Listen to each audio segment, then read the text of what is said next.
মা, ও মা, তোমার নামটা কি বলো না মা? জন্ম নিবন্ধন করতে তোমার নামটা লাগবে মা। আমাদের এই পশ্চিমবঙ্গে 14 বছরের নিচে গরুকে কুরবানি দেওয়া যাবে না মা। তোমার নামটা বলো না মা, না হলে তো ফর্ম ফিনিশ হয়ে যাবে মা। সেজন্য ওই জন্ম নিবন্ধন বানাতে তোমার নামটা লাগবে মা। এ দাদা, সারা মা তো কোনো কথাই বলছে না। মা যদি কথা না বলে আর যদি জন্ম নিবন্ধন না করতে পারি, তাহলে তো মাকে কুরবানি দিয়ে দিবে দাদা। কি আর করা যাবে? মা তো সেটা বুঝছে না। মাকে তো বলতেছি মা নামটা বলো বলো, সে তো বুঝছেই না, আমাদের সাথে কোনো কথাই বলছে না। ও মা, একটু কথা বলো না মা। তুমি যদি কথা না বলো তাহলে মুসলিম দাদারা তোমাকে কুরবানি দিয়ে দিবে মা। না, এদিকে এ শালা তো দেখতেছি কোনো কথাই বলে না।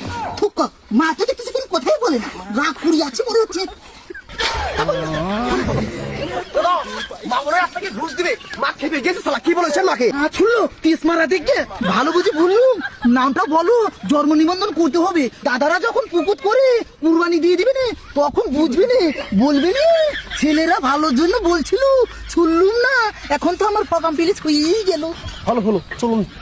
डिप्रेशन मैं डिप्रेशन में रहता हूँ हमेशा। अब भी मैं डिप्रेशन में हूँ, माँ कसम।